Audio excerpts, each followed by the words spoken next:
Now that we learned a lot about structs, I want to dive into a slightly more realistic demo project so that we can repeat what we learned and practice what we learned. Definitely feel free to pause the videos from time to time to try out the next steps on your own. That will be a great exercise, but definitely also feel free to just follow along. Now, what we'll build is a notes-taking app that will use a struct for storing some note data, but will not just store the note data in a struct in memory whilst the application is running.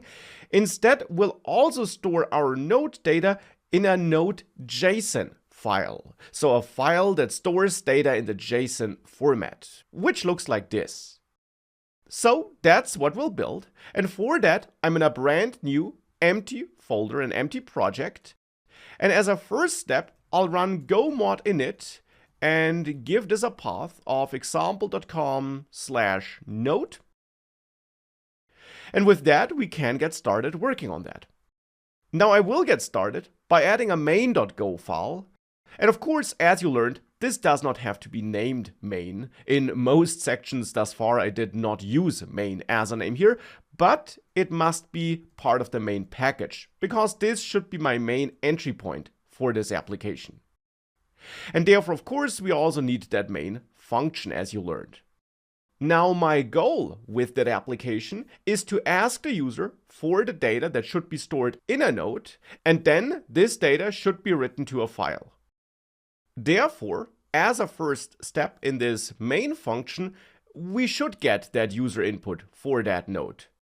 And I'll write a helper function that helps me get that input, which I'll name getUserInput, where I want to get the prompt that should be shown to the user in the command line as an argument, as a parameter of type string, and where we can then use the format package, which of course must be imported therefore, to output this prompt, and where we then of course also use the format package with the scan method here to get the user input.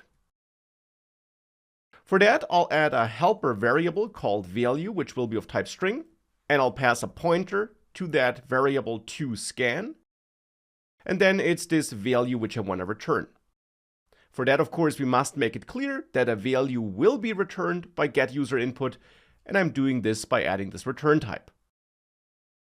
We can actually also get a bit more fancy here and check if value is an empty string, so if the user did not enter anything, and I'll use scanLN instead of just scan, so that the user can theoretically hit enter to confirm an empty input. And if we got an empty value, I want to either return a default value, or we added this function such that it potentially gives us an error, and I'll go for that approach. So we'll return two values where the second value is this potential error.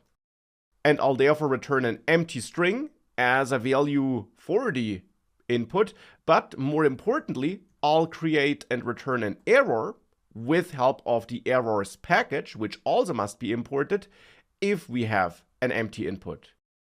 And here we can use that new function to create such a new error value, and then here I'll say invalid input. And you could of course say whatever you want. Here, if we do have a valid value, I'll return nil as a value for the error. With that, we got this utility function, and back in main, we can now get the user input here. And I want to get two pieces of input for the node that's going to be stored here. I want to get the title of the node and the content that should be stored. So therefore here I'll say node title, and then I'll call getUserInput again and say node content. And in this application, by the way, we'll only manage a single node because we haven't really learned yet how we could work with a list of nodes, but we will of course learn about list data later in this course. Here it will be a single node which should have a title and a content, and therefore I'll store these values in variables like this. which will later end up in our struct, but of course we could also get an error here. For both inputs, we could get an error if the user entered nothing. Therefore, I also want to check if error is not equal to nil, and if that's the case here, I simply want to return and exit out of this application. I also want to output the error message though, with println. So I'll println the error. And then we can repeat that here for the second user input we got. Now, of course, we could also outsource this into a separate function to keep the main function lean. And we could add a function called getNodeData, where I paste in that code I just wrote. And the idea here simply is that getNodeData will take care about this error handling and about calling getUserInput, and will then just return the two string values which we have here, the title and the content, if everything worked. However, we should also return an error here, since this of course could also fail if one of these if checks here becomes active.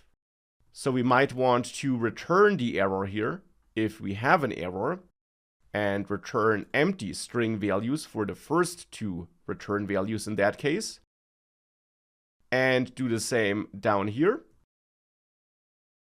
But if we don't make it into one of these if blocks, we can instead return the title and then the content and then nil for the error. And with that in the main function, we can get the title and the content and potentially an error by simply calling getNodeData. Now, if you want to put this into a separate function or not is entirely up to you. Here, I did it just for demonstration purposes. And now here, I of course want to check if we got some error, in which case I still want to return, and in which case I also still want to output that error. But now I only have one if check here in the main function because I outsourced the other logic into a separate function, therefore keeping my main function a bit leaner. And with that, we are getting the input we need for this application. Now, as a next step, we can start working on that node struct that should store that data.